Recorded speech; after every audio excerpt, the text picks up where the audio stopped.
ഈ മാസം ഞാൻ എങ്ങനെ പൈസ ഉണ്ടാക്കും, കാര്യങ്ങളൊക്കെ നടക്കണ്ടേ? ഒരു സാധാരണക്കാരൻ്റെ ചിന്തയാണിത്. എന്നാൽ റിച്ച് ആയിട്ടുള്ള വെൽത്തി ആയിട്ടുള്ള ഒരാളെങ്ങനെ ചിന്തിക്കുന്നത്? അടുത്തൊരു 10 ഇയേഴ്സിന് ഞാൻ എങ്ങനെ ഇങ്ങനെ വെൽത്തി ആയിട്ട് തന്നെ നിലനിൽക്കും? ആ ഒരു മൈൻഡ് സെറ്റിൻ്റെ ഒരു ഷിഫ്റ്റ് ഉണ്ടല്ലോ, ഇതാണ് സത്യം പറഞ്ഞിട്ടുണ്ടെങ്കിൽ അവരെ സ്റ്റക്കാക്കാതെ ജീവിതത്തിൽ മുന്നോട്ട് കൊണ്ടുപോകുന്നത്. നമ്മുടെ സാധാരണക്കാർ പൊതുവെ ഈ ക്വിക്കായിട്ടുള്ള റിസൾട്ടിന് വേണ്ടി നിലനിൽക്കുന്നവരാണ്. അതായത് നമുക്ക് പെട്ടെന്ന് റിസൾട്ട് വേണം.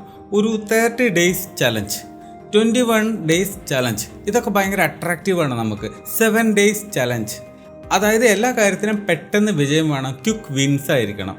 കാത്തു നിൽക്കാനൊന്നും നമ്മളെ കൊണ്ടാവില്ല. നമ്മളിപ്പോൾ സാധാരണക്കാർ ഇൻവെസ്റ്റ് ചെയ്യുകയാണെങ്കിൽ നിങ്ങൾ കണ്ടിട്ടില്ലേ, ഒരു 5-8 കൊല്ലത്തിനുള്ളിൽ എനിക്ക് റിസൾട്ട് കിട്ടണം.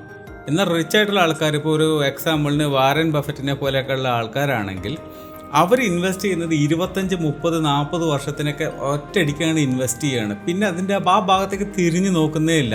പിന്നെ 40 വർഷത്തിന് ശേഷമായിരിക്കും പുള്ളി ആ ക്യാഷ് വിഡ്രോ ചെയ്യുന്നതിനെ കുറിച്ചിട്ടൊക്കെ ചിന്തിക്കുന്നതിനെ ഉണ്ടാവുള്ളൂ. സോ നമ്മളുടെ ചിന്ത എന്താ? പെട്ടെന്ന് വിജയിക്കണം. അതാണ് പ്രശ്നം.